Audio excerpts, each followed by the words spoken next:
بسم الله الرحمن الرحيم. قال النبي صلى الله عليه وسلم: ثلاثة لا يكلمهم الله يوم القيامة ولا يزكيهم ولهم عذاب أليم: شيخ زان وملك كذاب وعائل مستكبر. حضور اکرم صلی اللہ علیہ وسلم نے ارشاد فرمایا کہ تین لوگ ایسے ہیں قیامت والے دن اللہ رب العزت نہ ان سے بات فرمائیں گے، نہ ان کے گناہوں کو معاف فرمائیں گے، اور ان کے لیے دردناک عذاب ہوگا۔ ایک وہ بوڑھا جو بوڑھا ہو کے بھی زنا کرے، اور دوسرا وہ بادشاہ جو بادشاہ ہو کے بھی جھوٹ بولے، اور تیسرا وہ غریب آدمی جو غریب ہونے کے باوجود تکبر کرے۔ حدیث کا مطلب یہ ہے کہ ایک آدمی کوئی گناہ کرتا ہے کسی بشری تقاضے کے مطابق۔ ایک آدمی ہے، اس کے پاس پیسہ بہت زیادہ ہے، تو پیسے کے ہوتے ہوئے آدمی کے اندر تھوڑا وہ تکبر تو ظاہری بات آ ہی جاتا ہے۔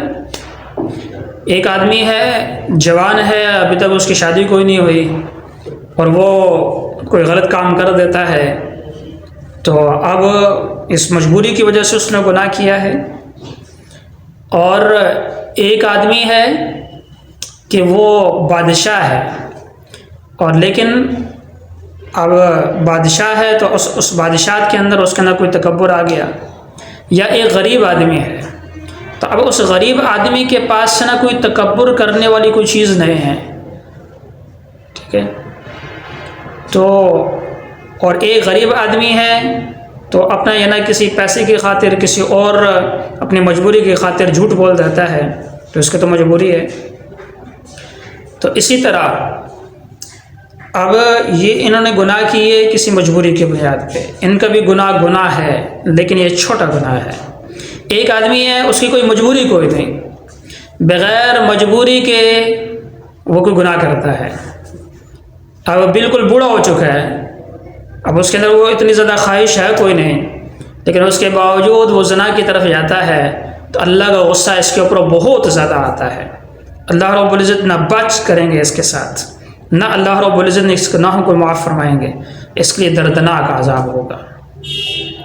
اور ایک آدمی ہے، وہ بادشاہ ہے، تو اب بادشاہ کو کسی کے سامنے جھوٹ بولنے کی کیا ضرورت؟ غریب آدمی کسی مجبوری کی وجہ سے جھوٹ بول رہا ہے، وہ تو سمجھ میں آتا ہے، لیکن خود بادشاہ ہے، اس کو کوئی پوچھنے والا کوئی نہیں، یہ صحیح کرے غلط کرے اس کو تو کوئی پوچھنے والا کوئی بھی نہیں، لیکن اس کے باوجود، بادشاہ ہونے کے باوجود یہ جھوٹ بولے، تو اللہ رب العزت کو اس کے اوپر بھی بہت زیادہ سخت غصہ آتا ہے۔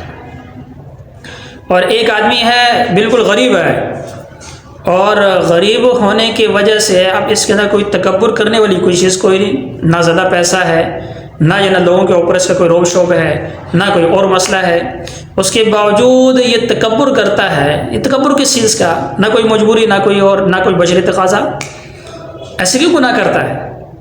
تو اس کے اوپر بھی اللہ رب العزت کو بہت زیادہ غصہ آتا ہے۔